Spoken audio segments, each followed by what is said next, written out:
Think all royals are equal? Think again.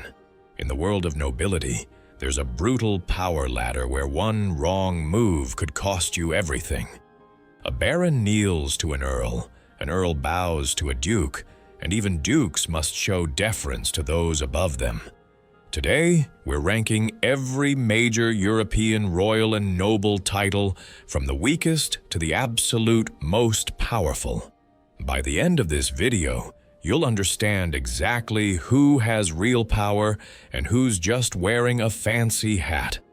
Let's start at the bottom and climb our way to the throne. Understanding the game. Before we dive into the rankings, here's what you need to know. Royalty and nobility operate on a strict hierarchy. Royalty shuns members of the ruling family. These are people related by blood or marriage to the monarch. They're at the top of the social pyramid. Nobility. The aristocratic class who hold titles granted by the monarch. They're powerful, wealthy, and influential, but they're not part of the royal bloodline. Here's the catch. All royals are technically nobles, but not all nobles are royal. It's like VIP sections at a club. There's VIP, and then there's the real VIP section, where the owners hang out. Power in this world comes from three things: your proximity to the throne, how closely related you are to the monarch, your title, what rank you hold in the hierarchy, your land and wealth, resources equal influence. Today, we're ranking the 9 major titles that have dominated European history for over 1,000 years. These rankings are based on historical power, social prestige, and political influence. Ready? Let's start at the bottom. Rank.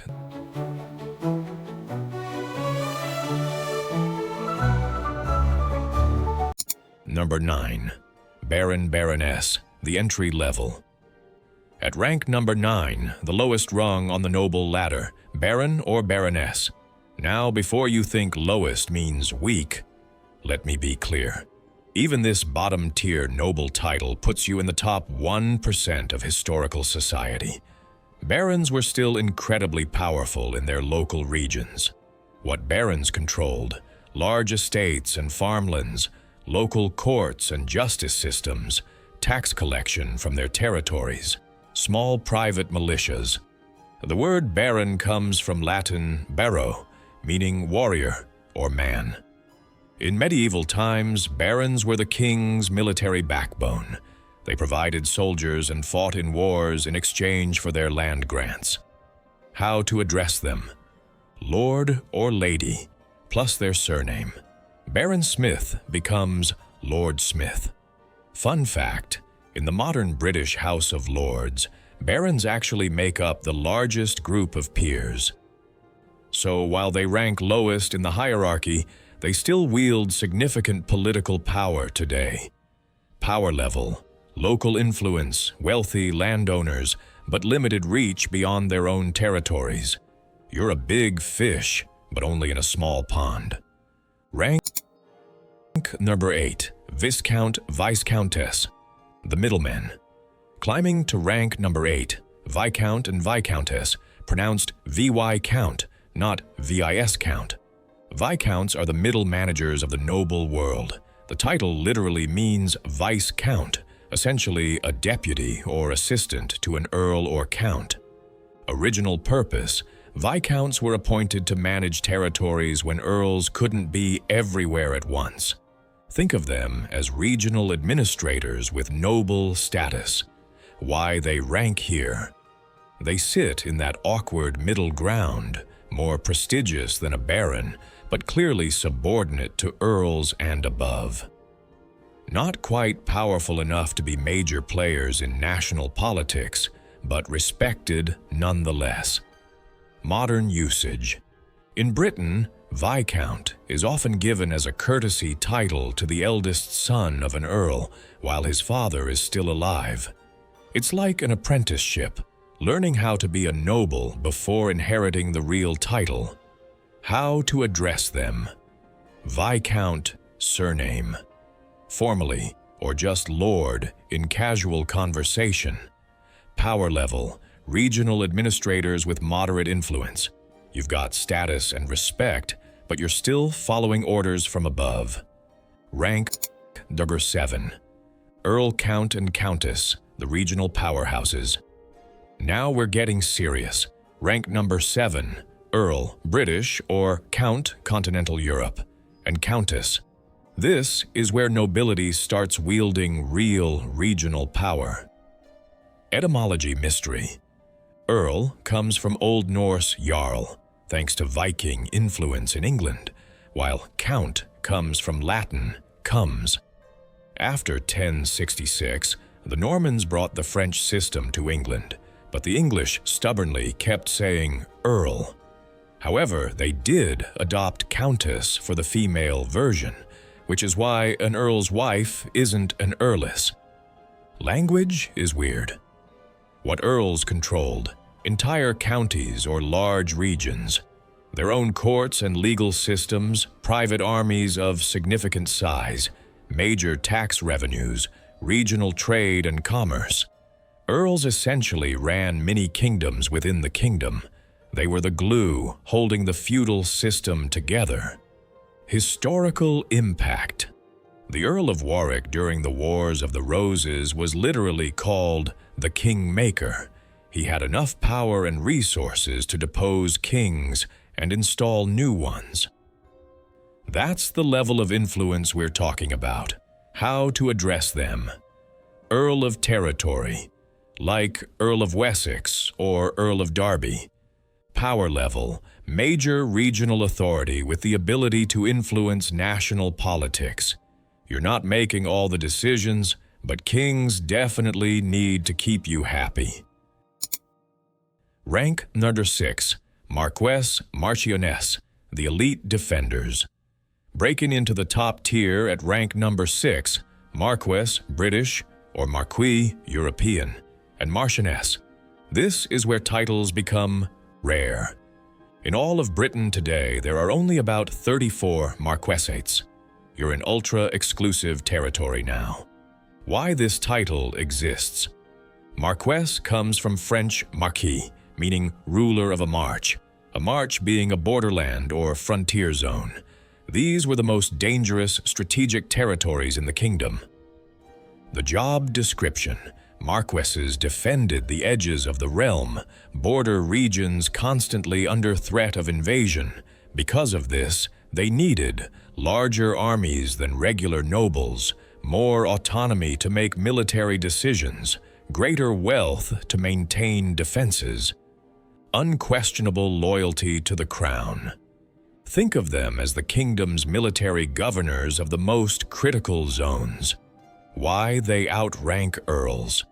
The strategic importance and military responsibility of their position demanded greater prestige and resources. You couldn't just give a border march to anyone.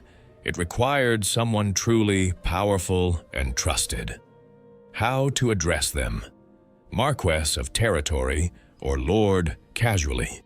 Power level, high-level military and political authority with significant autonomy.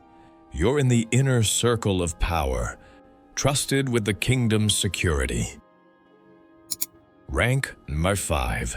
Duke, Duchess, the super nobles. Welcome to the big leagues. Rank number 5. Duke and Duchess, the highest noble title before you reach actual royalty. Duke comes from Latin dux, meaning leader or commander. Historically, dukes governed entire provinces called duchies, territories so large they could rival entire kingdoms. 2 types of dukes. 1. Royal dukes, members of the royal family who hold dukedoms. Prince William, Jones, Duke of Cambridge. Prince Harry, Duke of Sussex. These are princes who also hold ducal titles. 2. Non-royal dukes. Hereditary nobles granted the title Duke of Norfolk, Duke of Westminster, worth over 10 billion. These families have held their titles for centuries. The power difference. A duke is addressed as Your Grace. the same form of address historically used for monarchs. That's how elevated this position is. You're essentially royal adjacent. What dukes controlled: vast territories equivalent to small countries, massive wealth and resources, significant military forces, direct access to the monarch, major influence over national policy. Modern context: the Duke of Westminster owns huge portions of London real estate. When people talk about old money, this is what they mean. Wealth and power accumulated over centuries. Power level: you're at the absolute top of the noble pyramid. Only royalty outranks you, and even then, you're in their inner circle. Kings listen when you speak. Rank Year 4. Prince, Princess. True royalty begins. Now we cross the line from nobility into pure royalty.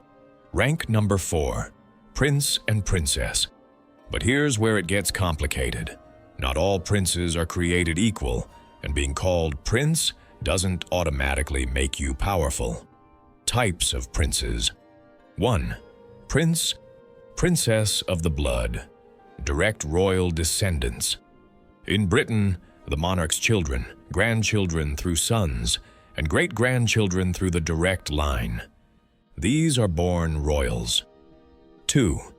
Prince Consort, the husband of a reigning queen. Prince Philip was the classic example. Here's the sexist part. A king's wife automatically becomes queen consort, but a queen's husband doesn't become king. Asymmetric rules. 3. Sovereign prince. In tiny states like Monaco or Liechtenstein, prince is actually the monarch's title, equivalent to king. Prince Albert II of Monaco rules his country. The title confusion. Princess Diana was technically Diana, Princess of Wales, through marriage, not Princess Diana. To be princess name, you must be born royal, like Princess Anne or Princess Charlotte. How to address them: Your Royal Highness, or HRH, power reality check. Here's the brutal truth. A younger prince with no chance of inheriting the throne might have the title but limited actual power. Meanwhile, a crown prince is being groomed to rule an entire nation. Same title, vastly different power levels. Power level: your royalty, with all the prestige that brings, but your actual influence depends heavily on your position in the line of succession. Close to the throne? Massive power. Far from it? You're more symbolic than influential. Rank number 3. Crown Prince, Princess, the heir apparent. Rising to rank number 3. Crown Prince or Crown Princess, the designated heir to the throne. This isn't just another prince. This is the future monarch, and everyone knows it. Different names, same power. Britain, Prince of Wales. Spain, Prince of Asturias. Historical France, Dauphin. Other nations, Crown Prince, Princess. Why this rank is special? The Crown Prince's role is constitutionally recognized. They're not just next in line, they're actively being prepared to rule. This means special education and training, official state duties and responsibilities, representing the nation internationally, learning statecraft and governance, building political relationships. The title collection. Crown princes often hold multiple titles. Prince William is Prince of Wales, heir designation, Duke of Cambridge, noble title, Duke of Cornwall, with massive land holdings, Earl of Strathern, plus several other titles. It's like collecting power-ups in a video game. The pressure. This rank comes with a unique burden. Your entire life is preparation for a job you can only get when your parent dies or gives up the throne. You're always waiting, always training, never quite the main character until succession happens. How to address them? Your Royal Highness. Same as other princes, though some cultures add extra honorifics. Power level. You're the second most powerful person in the realm. You don't make final decisions yet, but you're being groomed for ultimate authority. Everyone knows you'll be in charge, eventually. So they treat you accordingly. Rank number 2. King, Queen. The Sovereign. Show coronation imagery and thrones with Empress 2 graphic. We've reached the summit of most monarchies. Rank number 2. King and Queen. The Sovereign Ruler. Wait, number 2? Yes, because there's still one title higher. But let's talk about why kings and queens are incredibly powerful. What makes a monarch? The king or queen is the head of state. Everything in the kingdom theoretically flows from their authority. All titles are granted by them. All laws are signed by them. All government acts in their name, their face on currency and stamps. They are the symbol of the nation. 2 types of queens. Queen regnant, a ruling queen in her own right, Elizabeth II, Margrethe II of Denmark. Queen consort, the wife of a king, Queen Camilla. Big difference in power there. Modern versus historical power. Historically, monarchs had absolute power, life and death decisions, total control over their realm. Today, most European monarchies are constitutional. The monarch reigns but doesn't rule. They're ceremonial heads while elected governments run things. But don't confuse ceremonial with powerless, massive, soft power and influence.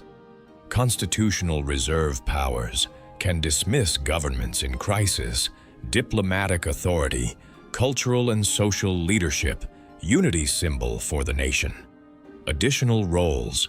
In some countries like the UK, the monarch is also Supreme Governor of the Church of England, adding religious authority to political power. How to address them? Your Majesty or HM? His, Her Majesty. The symbol factor. When you're crowned, you're no longer just a person. You become the nation itself. That's why royal deaths feel like national tragedies. Power level. You're the ultimate authority in your kingdom. Laws need your signature, honors come from your hand, and the government acts in your name. This is as high as it gets, except for one title. Rank number 1, Emperor Empress, the ultimate power. At the absolute pinnacle, rank number 1, Emperor and Empress, the highest title that has ever existed. What makes an emperor different? While a king rules a kingdom, an emperor rules an empire. Multiple kingdoms, nations, or vast territories spanning different peoples and cultures. An emperor doesn't just rule, they rule over other rulers. Kings might bow to an emperor. The greatest empires in history. The Holy Roman Empire ruled much of Central Europe. Technically, Emperor of the Romans. The Russian Empire. The Tsar, Caesar, was an emperor ruling over countless ethnic groups and kingdoms. The British Empire. Queen Victoria was Empress of India, ruling a quarter of the world's population. The French Empire. Napoleon crowned himself emperor, not just king. The Ottoman Empire. The Sultan held imperial power over 3 continents. The Byzantine Empire.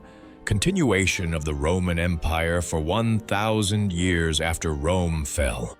Why this ranks? Number 1. The scope is unmatched. We're talking about rulers who controlled multiple continents, dozens of different cultures and peoples, hundreds of millions of subjects, vast military forces, global trade networks, the fate of civilizations. How to address them? Your Imperial Majesty. Note the word imperial, which is above regular majesty. The last emperor. Today, only one emperor remains, the Emperor of Japan. The Japanese imperial family is the oldest continuous hereditary monarchy in the world, with records going back over 1,400 years. That's 125 plus emperors in an unbroken line.